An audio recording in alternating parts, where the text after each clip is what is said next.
Salut à tous, j'espère que vous allez bien, que vous passez une très belle journée. Je suis super heureuse de vous retrouver aujourd'hui sur la chaîne Booktube pour une nouvelle vidéo avec une météo qui n'est pas très coopérative. On va se l'avouer, il fait grisaillou, il pleut, donc au niveau de la luminosité c'est possible qu'il y ait un petit peu de bruit, que la qualité vidéo grésille un petit peu. C'est le cas quand il fait assez sombre, je suis vraiment désolée. On referme tout de suite cette parenthèse parce que je crois qu'on n'est pas ici pour parler météo aujourd'hui.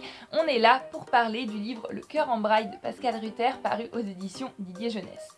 De quoi parle ce livre? Parce que ce serait quand même sympa de savoir un petit peu l'histoire, donc pour ça, comme d'habitude, je vais tout de suite vous lire la quatrième de couverture. Jusque là, pour Victor, une année scolaire, c'est du saut à l'élastique sans l'élastique.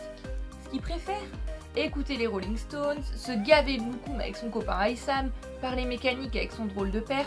Quand il s'amuse pas à planquer le papier toilette des filles, il essaie d'échapper aux punitions qui pleuvent sur lui comme la foudre sur le paratonnerre. Mais lorsque Marie-Josée, génie absolu, déboule dans sa vie un beau jour de contrôle de maths, c'est tout son univers qui implose. PS. Si vous avez envie de rire, c'est normal. Si vous avez envie de pleurer, c'est normal aussi. Tout ce que je savais de ce livre avant de le découvrir, avant de me plonger dans cette lecture que j'ai énormément aimée. J'avais aussi vu la bande-annonce de l'adaptation qui en a été faite en 2016 ou 2017, en tous les cas c'est pas très vieux, et je ne savais pas que c'était une adaptation de livre, donc quand je suis tombée dessus à la médiathèque, je me suis dit bah c'est l'occasion, comme ça je pourrais lire avant de regarder l'adaptation et vous en reparler dans une vidéo parlons adaptation, puisque mine de rien ça fait un petit moment que je vous ai pas fait ce genre de vidéo.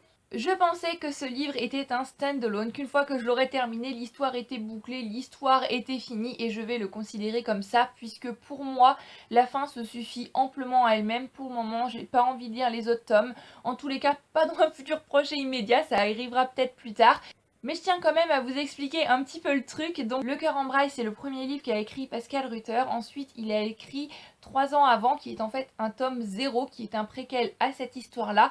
Et après, il a écrit 4 ans après, qui est la suite du tome 1, qui est donc le tome 2. Tout ça dans un ordre fort logique, n'est-ce pas? Et il y a aussi Du bonheur à l'envers, qui est une histoire un petit peu séparée, où on retrouve certains des personnages, puisqu'on va parler de Victor et de son oncle Zach. Voilà, pour resituer un petit peu les choses dans leur contexte, mais aujourd'hui, je vais vous parler de ce livre-là, Du cœur en braille, que moi, personnellement, je vais considérer dans un stand-alone. Et si vous lancez dans une énième saga, c'est pas une chose qui vous tente forcément, pas de panique. Je pense que ce livre-là peut suffire à lui-même sans aucun souci. Maintenant, qu'est-ce que j'ai pensé de cette histoire? Comme je vous l'ai dit, c'est une histoire que j'ai vraiment beaucoup aimée. On va commencer par les points positifs. J'ai trouvé qu'il y avait vraiment un très beau message de solidarité dans la relation qui va se créer entre Victor et Marie-Josée. Et ce que j'ai aimé dans cette relation aussi, c'est que c'est une relation qui va pas se faire du jour au lendemain. Ça va pas être un déclic comme ça. C'est une relation qui va se construire doucement, naturellement, sans trop de chichi, sans trop de fioritures, une relation plausible, une relation comme on pourrait en croiser dans la vraie vie. Et parfois, ça fait vraiment du bien de lire ce genre d'histoire. Et c'est une relation vraiment très belle, j'ai trouvé. C'est aussi deux mondes qui se rencontrent puisque Victor et Marie-Josée ne viennent pas du tout du même milieu, ne s'intéressent pas du tout aux mêmes choses. Ils vont se compléter, ils vont apprendre des choses l'un de l'autre, ils vont évoluer grâce à cette relation. Et je pense notamment à Victor, un personnage qui a une évolution au niveau de sa personnalité, au niveau de sa manière de voir les choses, au niveau de sa psychologie, qui est juste génialissime. C'est un personnage que j'ai beaucoup aimé suivre, notamment également pour la relation avec son père qui est très belle, pleine de pudeur aussi, et qui moi m'a beaucoup touchée. J'en reviens au fait que la rencontre entre Marie-Josée et Victor, c'est deux mondes qui vont se croiser, et il y a des moments où ces deux mondes qui se croisent apportent des situations juste hilarantes. Je pense notamment à un moment où on va parler de boudin. Je vous en dis pas plus, je vous laisse découvrir ça si vous lisez le livre. Mais j'ai ri aux éclats en lisant ce paragraphe et ça fait du bien d'avoir ce genre de petit quiproquo. C'est vraiment pas grand chose, c'est tout simple, mais ça marche, ça fait rire, ça apporte de la bonne humeur. En plus de ça, on a aussi beaucoup d'émotions dans ce livre. Vraiment, pour moi, ce livre, il a tout. Il a de l'humour, il a de l'émotion, il a de bons personnages, il a de belles relations, il a un très beau message. Et un thème, un sujet principal vraiment très important qui est très bien amené, qui est très bien traité, ça va être le handicap. Je vous en dis pas plus, je pense que vous pouvez deviner de par le titre du livre. Et on va traiter du fait d'accepter son handicap, d'accepter que l'on va devenir handicapé. Et je pense qu'on ne peut même pas imaginer, si on ne l'a pas vécu, ce que ça pourrait faire de devenir aveugle. Et là, l'auteur, on sent qu'il a essayé de se mettre au mieux dans cette situation-là. En tous les cas, personnellement, j'ai ressenti des émotions, j'ai trouvé que c'était un sujet qui était traité avec beaucoup de justesse, avec beaucoup de brio. Moi, c'est une histoire qui m'a touchée, c'est une histoire que j'ai dévorée, ça se lit tout seul, c'est de la jeunesse. Maintenant, pour en venir au point que j'ai un petit peu moins apprécié, même si comparé à tout ce que j'ai aimé dans ce livre, c'est vraiment pas grand-chose.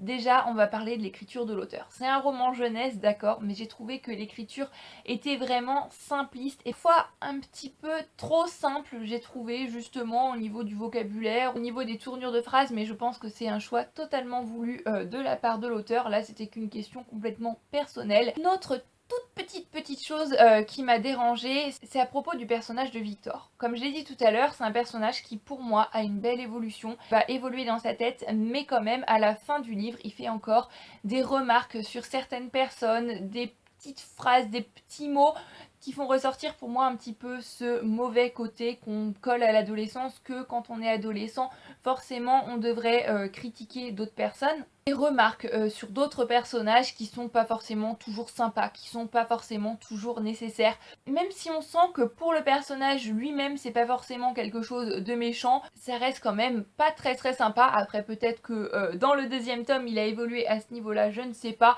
C'est pas grand chose, ça arrive 2-3 fois seulement et puis je peux le comprendre, je pense que c'est vraiment encore une fois voulu de la part de l'auteur. Mais les 2-3 fois où c'est arrivé, pendant 2 petites secondes, j'ai un petit peu fait la tête, je me suis dit ça c'était peut-être pas forcément nécessaire, ça c'est pas forcément la chose la plus gentille à lire monsieur Victor, mais malgré tout, dans l'ensemble, j'ai passé un très bon moment avec ce livre que j'ai dévoré. J'ai hâte maintenant de pouvoir voir l'adaptation et c'est un livre que je vous recommande si vous n'avez pas de difficulté avec le style vraiment très jeunesse. Parce qu'on a quand même une belle histoire, de beaux messages, de la solidarité, de bons personnages, de l'humour. Bon, personnellement, comme le dit le petit PS derrière, je n'ai pas pleuré en lisant ce livre. C'est vrai qu'il y a quand même eu pas mal de petits moments émotions, donc dans l'ensemble, une bonne lecture. J'ai d'ailleurs vu 2 petites citations que j'ai beaucoup aimées, et donc comme d'habitude, je vais partager ça tout de suite avec vous. C'est vrai d'ailleurs, je me demande bien pourquoi les choses tristes, ça fait du bien à entendre. Peut-être qu'alors on se sent moins seul avec les choses de l'existence. Et que le plus difficile dans la vie, c'est de se croire seul. Le présent, c'est surtout du souvenir en préparation. Et c'est ce qu'on appelle la mélancolie. J'espère que cette vidéo revue vous aura plu. À part en attendant la prochaine vidéo sur la chaîne Booktube, je vous fais bien évidemment, comme d'habitude, à tous plein de bisous. Je vous souhaite de très belles lectures, prenez grand soin de vous et à bientôt sur la chaîne Booktube pour une nouvelle vidéo. Bye bye!